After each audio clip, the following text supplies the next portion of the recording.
Welcome to Fantasy Sports Daily, powered by FantasyGuru.com. Monday through Friday at 12 p.m. Eastern Standard Time, 9 a.m. Pacific. Ray Flowers breaks it all down for you from a fantasy sports perspective.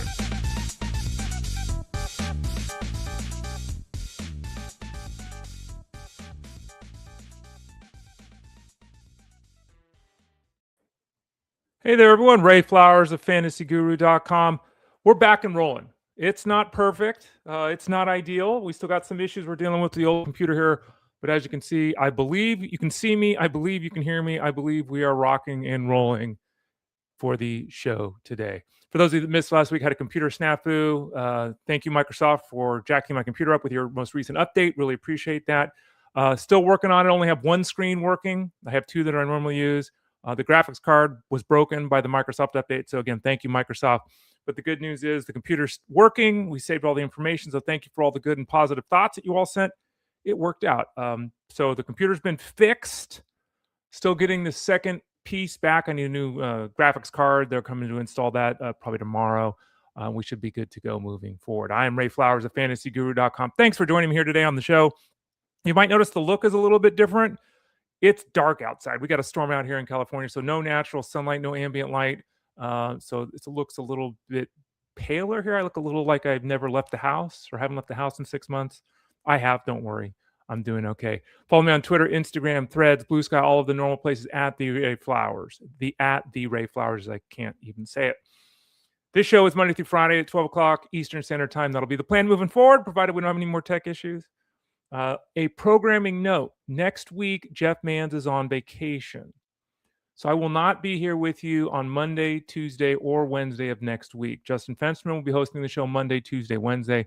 I will be returning on Thursday and Friday next week. This week, I'll be here, obviously, today, Monday. I'll be here with you as well on Thursday and Friday. Justin will be hosting Tuesdays and Thursdays. This week, the Elite Sports Show is SiriusXM Fantasy Sports Radio, for those of you that don't know, 2 to 5 p.m. Eastern Standard Time. Show is on all week. This week, I'll be with Jeff on Tuesdays and Wednesdays like I normally am. Next week, I'll be hosting Monday, Tuesday, Wednesday solo. We'll have Justin Fensterman come on. I'll talk some hoops. We'll have Russell Clay, Tyler Beaker, and Amanda Marsal come on and talk some football. So it'll be kind of like this show, running it back on SiriusXM and doing it for 3 hours instead of the one we normally do here. All right, let's throw up on the screen what we're doing today, and there it be. It's very small on my screen. Hopefully it's still clear on your screen. It's so weird when you get used to using two monitors, as I have over the years. Using one monitor is horrid. So my one monitor now has half the screen for one screen and half the screen for the other screen. So instead of having two full, 25-inch screens, I now have one 25-inch screen split in half. One side's my Word doc, one side's what I'm looking at. It's just, I'm clicking on wrong things, closing things. Oh, it's just a mess, right? We get so set in our ways. So it's very small on my screen. If you're wondering what I'm talking about, very small on my screen. 3 main ways to watch the show live or on demand. If you watch the show live or on demand, Ethan says go to an ultra-wide monitor. I've thought about it. I don't mind the 2-monitor thing. I've done it forever. I'm kind of old school. But yeah, once one of these monitors go, that'll probably be the way I go, Ethan. One of them big wraparound, some fancy. Maybe I'll get an OLED one or something really nice. We'll see how it goes. But yeah, it's a good idea, Ethan.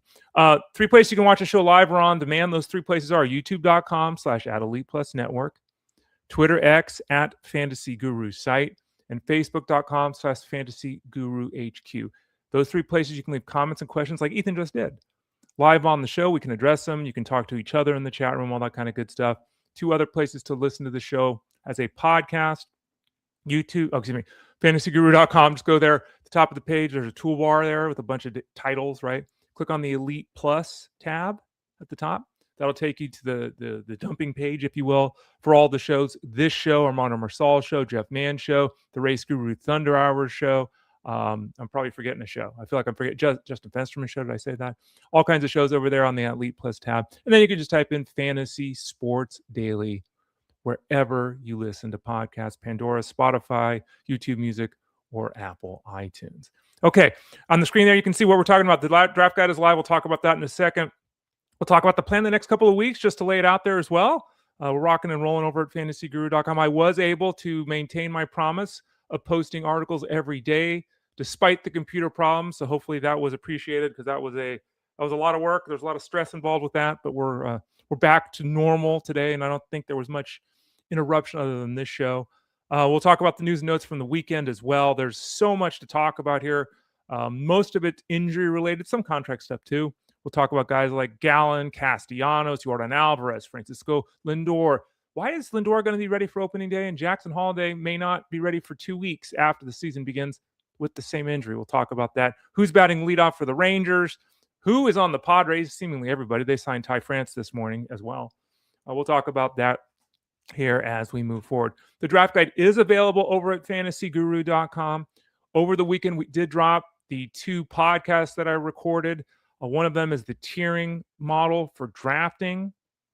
That also had an article come out today. So there's a tiering article that came out today. So there's an article and a podcast that go together. Read one, listen to one, do both, whatever is best for your ability to learn. Some people read better and learn that way. Some people listen better and learn that way. Whatever works for you, we've got them both there.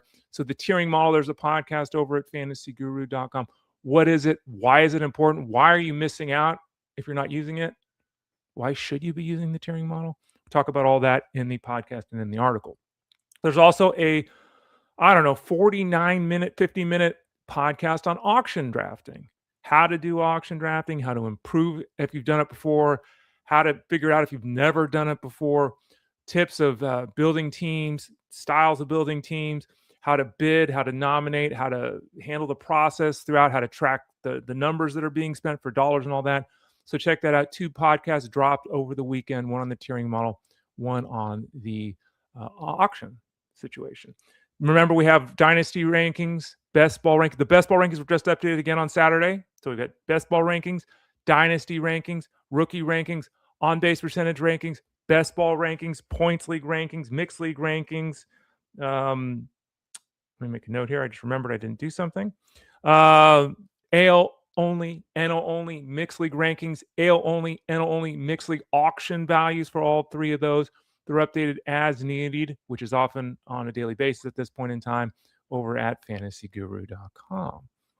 Look at this. Ethan says the 49-inch monitor. Angela says he uses a 43-inch TV monitor. Interesting. Is it an old TV monitor or is it a new? I guess it's a newer one. It's the 16:9 aspect, not a 4:3. I think 43-inch, and I always think back like to my Sony Trinitron or something, which I think was 36 inches. Is that what it was back then? Anyway, for 4.3, 16:9, you may not know what I'm talking about. You don't need to care or whatever. Ethan says ultra wide for home, 43-inch for work. Well, look at these guys. Samsung Odyssey 49 is so icy. Ethan's big balling with a 49-inch monitor. Ethan, I should come over to your house. All right, let's talk about the schedule here the next couple of weeks. And let me make my face of Rooney a little bit bigger. There we go. So remember, go to fantasyguru.com. We're continuing to update this sucker on a daily basis. Click the subscribe tab in the top right corner. If you have any questions about the product, what we're doing, what the plan is, how can you buy this, buy that, send an email to support@fantasyguru.com, support@fantasyguru.com. The draft guide is available right now. Remember, it's a full season product. It's not just the preseason. The draft guide, quote unquote, covers you all regular season over at fantasyguru.com. We don't have it yet because the games haven't started. We don't have the betting package or the DFS package actually operating, but you can purchase both of them right now. Get ready for the start of the season. You can get 2 of the 3 packages. You can get just one, whatever works best for you. Remember, if you have any questions, send an email to support@fantasyguru.com. So what are we doing there? Well, we talked about the tiering model that dropped today. There's an article, there are a couple of articles as we wrap up the players to target and avoid. We'll have pitchers to avoid. I think that's already up actually today. Pitchers to avoid. Tomorrow we'll have relievers to target and avoid.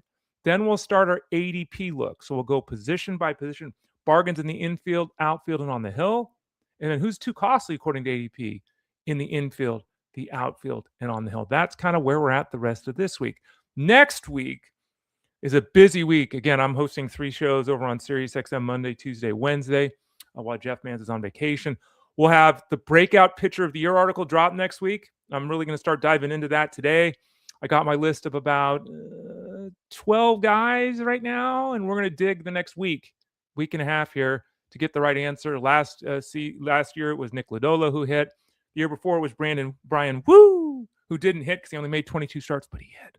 And again, in this article, which I try to take a guy, it used to be a guy outside of like the top 250 ADP, then it was 225, then it was 200. Now it's 175. Over the last decade plus, I started this in 2014. Over the last decade plus, analysis of players has gotten much better. Guys I used to be able to find an ADP of 306, or their ADP is now 206. The ADP of 258 is now 177, right? People have gotten a lot better at this. So we've had to change the baseline a little bit. But the bottom line in this article is we try to take a picture that people are talking about, but not really excited about, and predict which one of these guys is going to break out. In the case of Lodolo, Justin Steele a couple years ago, his ADP was in the 300s when he broke out. Had a pretty good success with this. And again, I detail all that in the article. That article will be out next week. So hopefully you're excited about that. It's kind of the signature article of the draft guide over at fantasyguru.com. We'll also do a series of articles on draft planning, because I know people are drafting now, and I get that, but a lot of people really wait till March. Okay, so we're going to do a series of, and I did this last year for the first time with good results, so let's do it again this year. The perfect draft. How did your team end up if you go pitching early? Right? You're the Paul Skeens person in the room. How did your team end up if you do that? What happens if you go pitching in the middle? You kind of wait and kind of see, let it come to you a little bit. Or what if you're the person that just waits and says, screw all this. I'm not taking a top 25 starting pitcher. It's not happening. I'm just taking all these hitters and I'll worry about my pitching later. We'll do the 3 ideal drafts: pitching early, the middle path with pitching, and then the late path with pitching. So that's a really exciting. Oh, and next week I also have labor and tout wars drafts. I know it's going to be the craziest week of the year probably next week for me. And I'll try to get reviews of both of those on their site over at fantasyguru.com. One more note before we actually dive into the analysis today. Big news. Been hitting at it. It's going to happen this week. As of right now, I'm feeling pretty good about this thing happening tomorrow on the Elite Sports Show on SiriusXM Fantasy Sports Radio. You never know, something could come up the works here. But I will say this. I am very excited for the next couple weeks in particular, but very excited about what we have to offer at fantasyguru.com. It's going to be, it's going to change the industry. At least that's our hope. Okay. So we should be able to announce that on the show on Tuesday. We'll also, of course, talk about it on a Wednesday. And then when I come back here on Thursday, I'll break it down here. So if you don't have SiriusXM, don't worry. We'll give a full detailed account on Thursday here on the show. We'll also talk about in the Discord room, the chat room that you get access to when you sign up at fantasyguru.com. So it's a big week. Let's hope we can make the announcement tomorrow. I'm not trying to pull anyone's leg. If it was up to me, it would have been announced previously. But I got to wait on other people sometimes. I can't do everything. I'm pretty smart, but I certainly am not smart enough to do all the things that are necessary for what we're trying to do here. So I need help with others, and we'll hope that all comes together here in the next 24 hours. We're able to make a huge announcement on the show tomorrow, the Elite Sports Show, 2 to 5 p.m. Eastern, Monday through Friday on SiriusXM Fantasy Sports Radio. Eric says, the Sony Trinitron reference, Spellcheck doesn't even know that word existed. Dying right now. Thanks for the great start to the week. You know what's funny? I said that, and I was thinking as I said this, for those people that don't remember, Sony Trinitron was like the TV. Like now it's an OLED, right? Now it's a 77-inch OLED from LG, or a Samsung 83. That's what it is now. Back in the day, we had those gray. They were squares, right? Because a 4:3 aspect ratio versus the 16:9 now, which is more left to right, wider. So it's basically a box. I was thinking about it as I said it. I actually had the 27-inch. Now that I think about it, Sony Trinitron.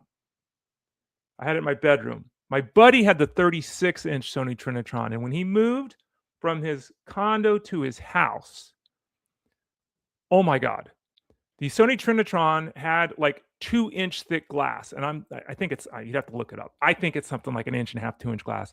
That thing weighed like 140 pounds, and it was a square, right? So, and it didn't have handles. It didn't have any way to carry, didn't have a box. So going up and down the stairs was hilarious because one of my friends was carrying it on one side, one of my friends was carrying the other side, and I was actually underneath it with it on my back, which is probably why I have back problems now, but helping to balance it as we were going down the stairs because this thing was insane. And again, all of us were 20-year-olds at the time. We were 25 years old. It's not like we couldn't move a TV. We weren't strong. The thing was a beast. CRT's back in the day. Henry said, I thought my 27-inch monitor was big. You all have some real deal stuff. Yeah, the room is full of people with huge screens. I'm glad Eric and I can get a laugh about the Sony Trinitron. How does a spell check not know what the Sony Trinitron is? Come on. Okay, there is some baseball news. Let's get into it here. Let's talk what happened over the weekend. Nick Castellanos, we talked about this, I believe, on the show on Friday, the truncated 20-minute show. Or when was it? Was it Friday? It was Friday, right? Did that 20-minute show while I was getting the computer fixed. Castellanos was dropped by the Phillies. The articles have come out. I don't know if you've all read them, but the bottom line is that Nick Castellanos has always said whatever he felt and always been an individual. And, when the team's winning and you're hitting 28 home runs with 100 RBIs, it's okay. When you're hitting 17 home runs and the team's kind of, it's not okay. And apparently he just wore his welcome out with the Phillies. He straight up said that he doesn't trust coaches that didn't play Major League Baseball, which is, I get, but that's kind of odd. He apparently, and this is the famous thing that kind of put over the top, got removed from the game for defense. He's not a good defensive player. He needs to be honest with himself about that. He's not. He was removed from the game for defense, went to the locker room, got a beer, and came back into the dugout with an open beer. And that obviously is against the rules. He could have been suspended for it. The teammates felt he was disrespecting the game, certainly disrespecting the management, and caused a whole bunch of problems. Bottom line is Philly is paying him $19 million to not play for them. The Phillies said, go to hell. We don't want you anymore. The Padres say, welcome. So now the Padres, who, as I noted earlier, also signed Ty France this morning, not really sure how this is all going to work out. I mean, you build the team and you prepare yourself for injuries that are inevitable and all that. But Nick Castellanos, the Padres outfield is Ramon Laureano, Jackson Merrill, and Fernando Tatis. Now, Tatis has been hurt in the past. Laureano has been hurt in the past. But those three guys are starting in the outfield, right? Okay. Gavin Sheets, Ty France could certainly be a very, very solid first base. Castellanos DH, okay, maybe. He'll play some first base, we're hearing. Castellanos, he's never played first base on a consistent basis. So here's some Castellanos at first. Sorry, I was looking at my phone to see if that text that I got was for the computer update for the delivery. It's not. Plays first base, plays some DH, may even see some time in the outfield. For now, Castellanos is a bench guy in a mixed league. Even in a best case scenario, he's probably a 20-90 guy at this point, which is not very exciting. And that's if he's playing every day, right? So we'll see how it actually works out. But he'll probably play left-handed against lefties at first base, I guess, unless Ty France does that. And again, we'll see that Ty France signing. Not that Ty France is a sharp, addition, but he can hit. He's an established major league hitter. So we'll see how the Padres work this out. I would expect again Castellanos to barely be drafted in mixed leagues. He's just not very exciting. Zach Gallen turned down the qualifying offer from the Diamondbacks, goes back to the Diamondbacks, basically signing a qualifying offer. So apparently Gallen had multi-year contract offers that he didn't like. So he goes back to the Diamondbacks on a 1-year, $22 million deal. This is wild, though. $14 million of that $22 million is being deferred. So it's not just the Dodgers that are doing this anymore. $14 million of the money is being deferred to the future by Gallen, which means Gallen will make roughly $8 million this year. He's going to start receiving $2.8 million a year in 2031. So they'll pay off that $14 million over the next years after that. So he deferred money. He'll go back to Arizona where he's had so much success. Struggled in the first half last year. Did find his groove in the second half last season. An intriguing player heading into this year based upon his cost in your auction or his cost in your draft. If it's low enough, he's a good ad. I don't think anyone's going to push his price up with this return to the Diamondbacks. I don't think it's a sexy play at all. So I think you're probably pretty confidently drafting Gallen and not having to worry too much about that. Next up, Francisco Alvarez. Francisco Alvarez, I was on last year, and then he got hurt, and I think he got hurt again, and he got hurt again. Like, it was just a messy season. I'm starting to sweeten on him again. I think that Alvarez, we got some really good news. He decided to hold on to the stance that he changed his batting stance, right? And it's one of those things young players go through. Coaches suggest things, the videos suggest things. How much of a change do you make, right? Sometimes guys are too, apparently with Nick Castellanos, I was reading some of the reports there, he doesn't listen to anything. It's feel. So it's like, okay, that's helpful. Like, he doesn't really take coaching, which again is another bit of the issue. Again, it's fine when you're making all-star teams, driving in 100 runs. It's not fine when your OPS is 701, right? So Alvarez tried to make more contact and all this kind of stuff. And bottom line is, when he returned from AAA last year, he was a banger. 40 games last season. He had an OPS of 900. Like, he was really good last season. He's going to stick with that stroke. Smart. He also cut out arepas, if I read the story right. I think I saw. Lost 10 pounds because he stopped eating arepas. So he's in better shape. He's in best shape of his life. One of those guys. He is a legitimate 25-plus homer bat. And his ADP is, he's got legit catcher one outlook this season. And his ADP is a lot lower than some of the other guys that are being taken ahead of him, obviously. Duh, great sentence, right? I should say it this way. A lot of the guys being taken ahead of him don't have appreciably better outlooks. So Francisco Alvarez, not a bad target at all on draft day, especially for those people in 2 catcher leagues. He'd be an excellent catcher to have in that scenario.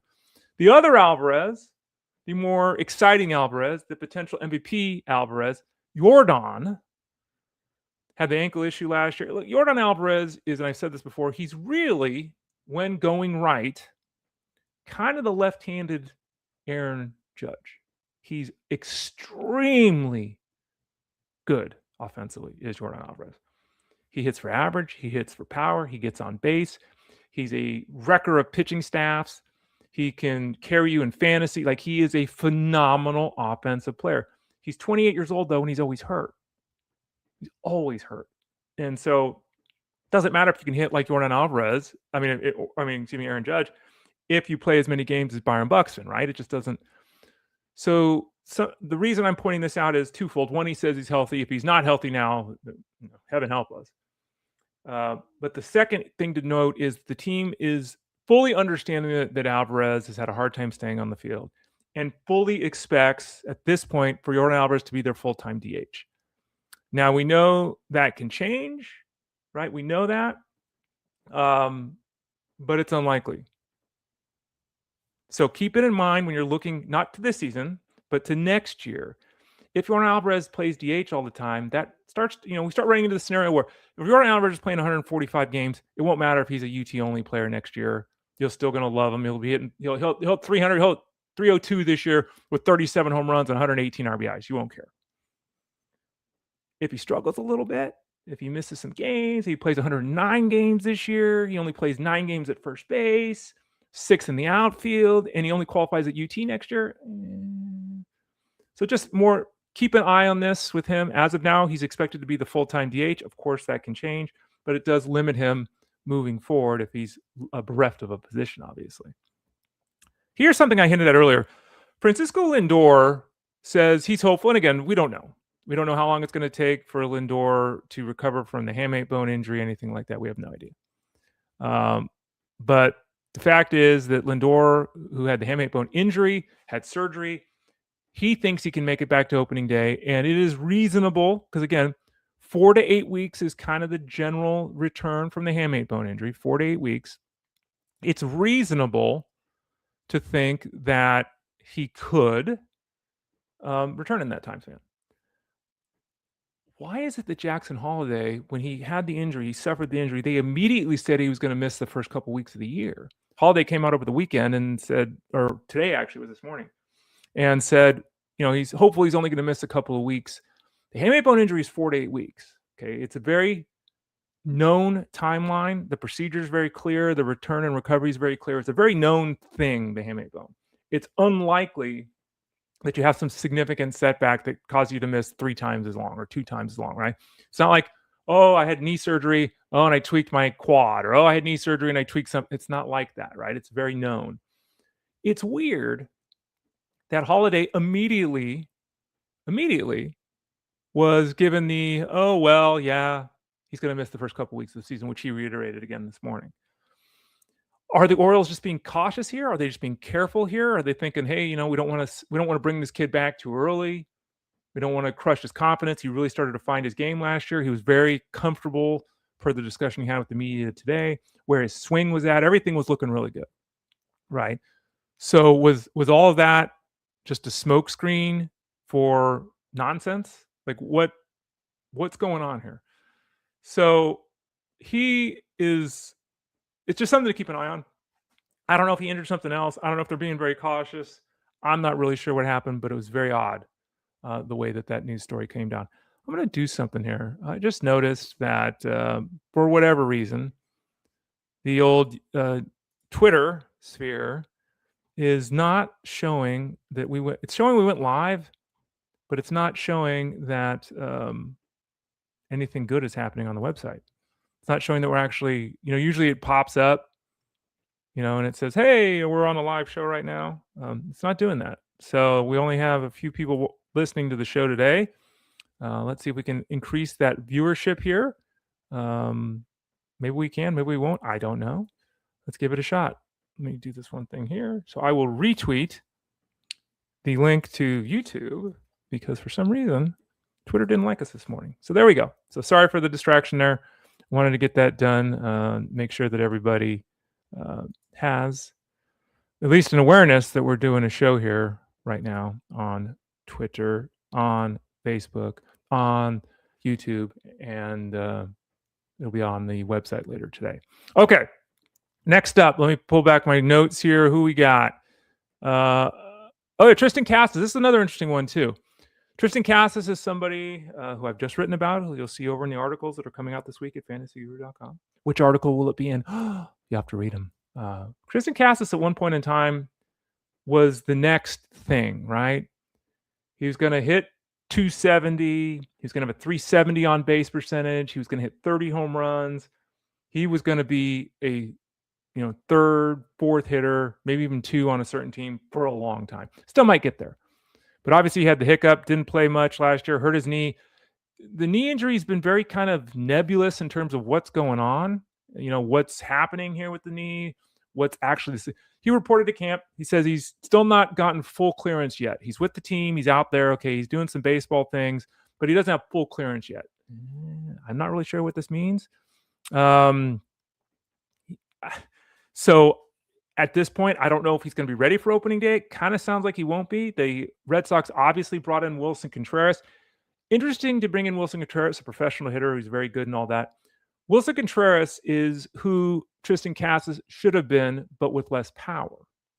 And, oh, by the way, he's 8, 9, 10 years old. I don't even know. He's much older, too, and he's much more expensive. So it's interesting that the Red Sox brought in Contreras because if Casas is ready and Contreras is healthy, they're not benching Contreras, right? So I almost think that Casas needs a trade at this point, and maybe that's something the Red Sox will do. We'll see. But let's follow that storyline because Casas, again, 2 years ago, Casas was a guy, coming off an 800 OPS season, and there was excitement there, and people just haven't been talking about him much this offseason.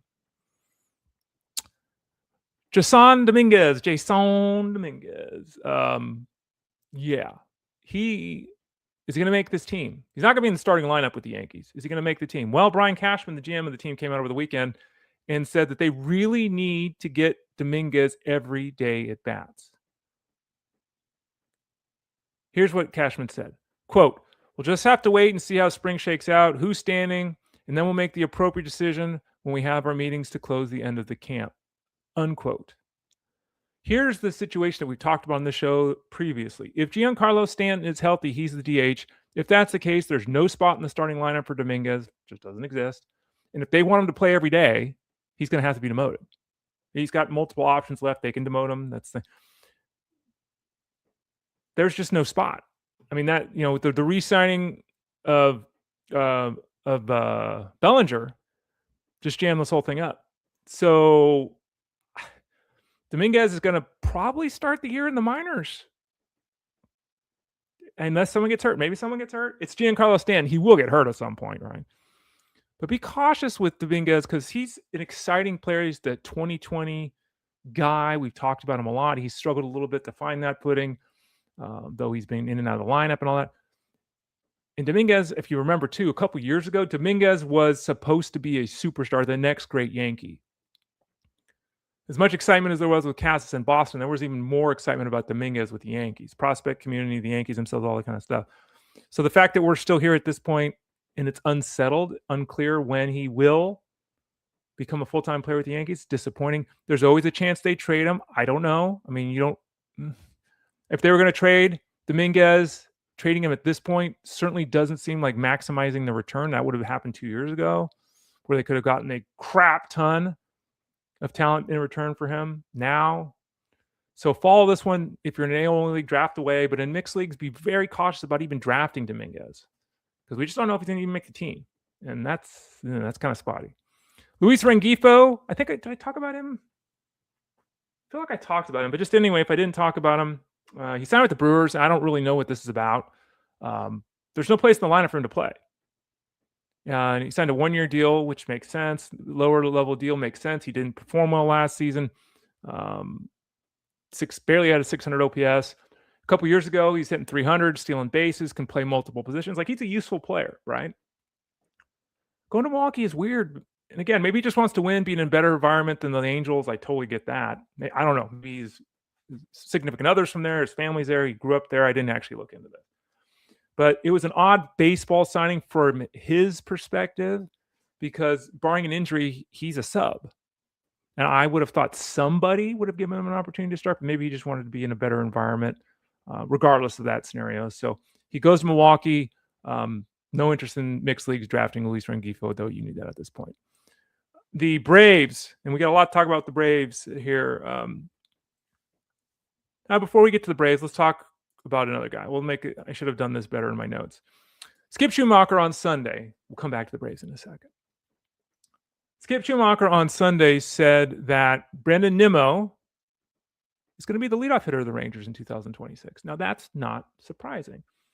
Evan Carter, in theory, could do the job and be very effective, at least against right-handed pitching. But he has to prove himself at this point. Too many injuries, too much starting and stopping here the last couple of years for Carter. Carter is the guy with the 375 on base percentage outlook.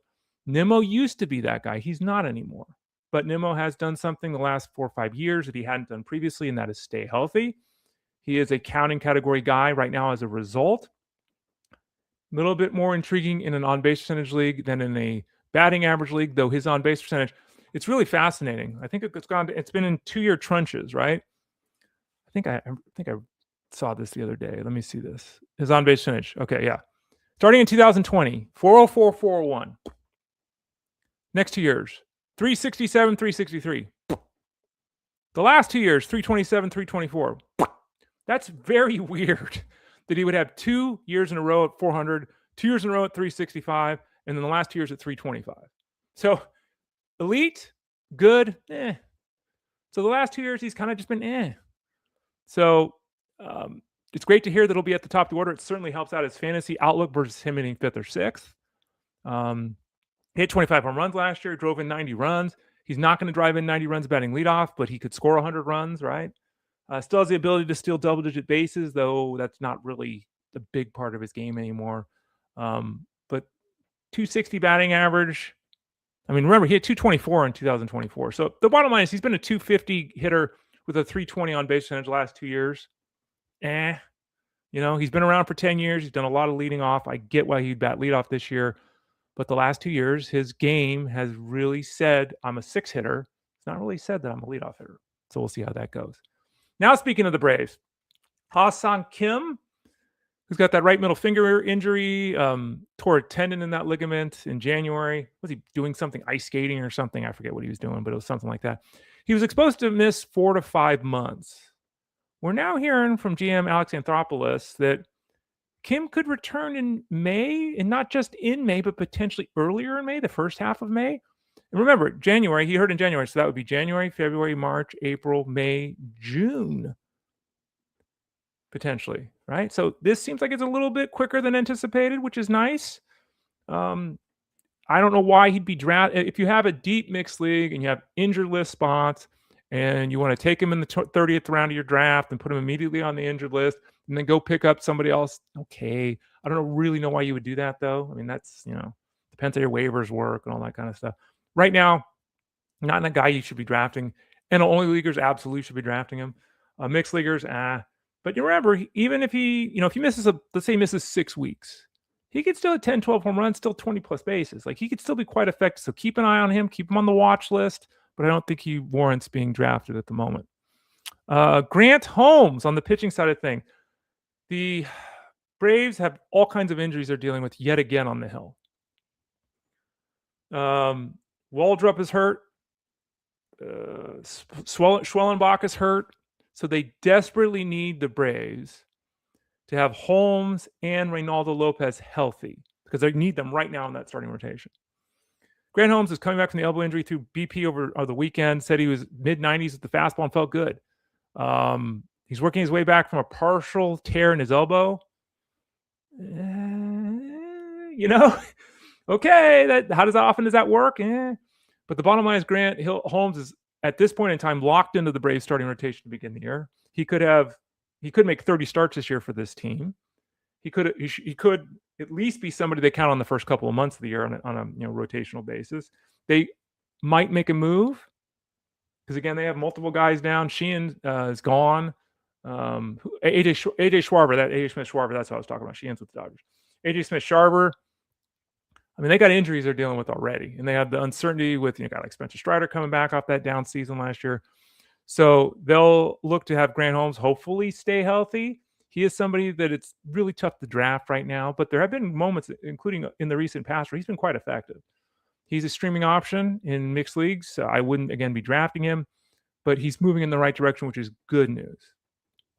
Reynaldo Lopez, I guess he's moving in the right direction. He was throwing the other day, but Reynaldo Lopez throws 95, 96. Yes, on Saturday, I think it was when he was pitching, he was throwing 91, 92. Is this, hey, we're early in camp? Is this Ham coming back from injury? Is this, oh no? Not sure. So again, follow these reports closely. He was throwing a lot of breaking balls in that throwing session. Again, when you're talking about 4 miles an hour, 5 miles an hour velocity down, how much of that is I'm slow playing this or how much of that is, So keep an eye on Lopez, but as of now, Lopez and Holmes to me aren't really draftable. A month from now, right before the season begins, maybe they will be, depending on how things go in spring. But right now, both guys go on a watch list for the Braves. I'm a Griffin Jax fan. I've mentioned that here on the show. I know I've written about it over at fantasyguru.com. Griffin Jax, Edwin Uceta seem to be the 1-2 punch the Rays are likely to go with in the 9th inning. Unclear who the closer is at this point in time. A lot of people favor Uceta. I've been favoring Griffin Jax this preseason. The news we got here the last couple of days would tend to tilt things a little bit, I think, toward the Griffin Jax zone. Uceta will not pitch for the Dominican Republic in the Winter Baseball Classic because of a cranky shoulder. It's called minor. It's not expected to be major. And this brings up the larger topic of how do you handle injuries here in the preseason? How do you handle Josh Hader showing up and say, I'm a couple weeks behind, or hey, I didn't train as normal this offseason because my elbow was a little tweaked, or how do you handle this? I'm coming back from surgery. We've talked about this. Come back from surgery. I didn't have surgery. How do you handle all this? In my opinion, that this would have to, if you were unclear about Uceta and Griffin Jax, I think it has to move Jax ahead of Uceta. Now, again, maybe that's not how it works out. And maybe both guys get 18 saves this year. Who knows, right? It is the Rays, for goodness sakes. But keep an eye on that one. Uceta, an absolutely dominant force when locked in, an absolute disaster when he's not locked in, can't control the strike zone or anything like that. But Uceta's got dominance in him. Not that Griffin Jax doesn't. In fact, Griffin Jax is pretty damn good. We'll have to watch the situation with Uceta in that shoulder. Patrick Sandoval, who at one point in time we all kind of hoped he might even, I think he made an appearance in Breakout Pitcher of the Year. He's one of the players I wrote about years ago. Never chose him as the answer, but he was in the article, I think. Anyway, had a couple of solid years, but didn't pitch last year because he hurt his elbow, had Tommy John surgery. He's starting to face hitters in batting practice. So he's, making $9 million this year, something like that, $10 million this year. He signed a 2-year deal last year. So he's got some money here. Obviously has been a very effective, if not exciting, pitcher at the big league level. And there's a growing interest in having him potentially be part of the Red Sox pitching rotation very early in the season. So he's also, Sandoval said, I'm open to pitching out of the bullpen. He said that whatever the team needs me to do, I'm here. He also has to understand, even if he's starting, he's not throwing 165 innings this year, right? So maybe he becomes a swingman for this team, right? They put him in the bullpen to start the year. He makes 7 or 8 starts here. When someone gets hurt, they put him back in the bullpen. He's 29, and he, again, an effective major league pitcher. Without getting excited about him, it's a good story. And we like good stories here because I'm always negative and we're always talking about the injuries. So there's a good one for Patrick Sandoval. Griffin Canning, who's been on my Dynasty League team for years, finally let him go, and then he finally started to figure things out. Hurt his Achilles last year. And he threw 76 innings, something like that. But he pitched much better than we're used to seeing him pitch. He signed a deal with the Padres because, of course, the Padres are signing everybody. He signed a deal with the Padres. It's unclear when Canning will be back on the hill. It's unclear if he'll be in the rotation or not. One would assume, if healthy, Griffin Canning has a legitimate chance to be the fifth starter for the Padres. Good place to pitch, San Diego. San Diego's a beautiful place, great environment, positive environment, great fan base. The team's, that's a good spot for a guy coming back from an injury, a guy coming back trying to really establish himself, a guy looking for a big payday. So keep an eye on Canning. He's another one of these guys that, again, we're sitting here on February 16th. What's the date today? 16th, right? Yeah, February 16th. February 16th. I didn't do anything for Valentine's Day because I'm a bad person. No, I'm just kidding. My lady and I didn't do anything special for Valentine's Day. We exchanged some cards and made plans to do something fun in the future. But hopefully whatever you did or didn't do, whatever you did on Valentine's Day was a positive experience. And for those of you that didn't celebrate because you don't have somebody significant in your life at the moment, that's cool too. Don't feel bad. It's a made-up holiday anyway. Yeah. Oh, Ray, they're all made up. Yeah, but is Valentine's Day really a holiday? I mean, St. Patrick's Day is a holiday, right? Christmas, Thanksgiving, Halloween, St. Patrick's Day. Yeah. Anyway, so we'll see how, again, it's the 18th or 16th now. We'll check back on March 16th with a lot of these guys, and we'll have an answer by then. Because we'll know with Canning, we'll know with Sandoval, we'll know with Holmes, we'll know with Lopez, we'll know with these guys. But for right now, we're just in that zone of kind of trying to figure things out here. Okay, let's take some look here. Here we got some updates this morning. Big one. Yeah, not a big one, but Tommy Edman will start the season on the injured list because of the ankle issue. Ha-Seong Kim, I guess, plays second base in the early going. That would be my guess. But Edman, coming back from injury, he'll start the season on the injured list. So there we go. I think we had some tech issues this morning with Twitter again, but hopefully you heard me. Hopefully the video looked like it was clear and working here, all that kind of good stuff. So remember, the show is Monday, Tuesday, Wednesday, Thursday, Friday at 12 o'clock Eastern Standard Time. I'm normally with you Monday, Thursday, Friday. Justin Fensterman is with you on Tuesdays and Wednesdays. This show goes an hour. There's an hour break. And then we flip things over to SiriusXM Fantasy Sports Radio from 2 to 5 p.m. Eastern Standard Time. The Elite Sports Show is over there. That's channel 87. On Tuesdays and Wednesdays, I'm with Jeff there, which is why I'm not here. Next week, I'll be with Jeff on Monday. I'll be on the show without Jeff because Jeff will be on vacation. Monday, Tuesday, and Wednesday.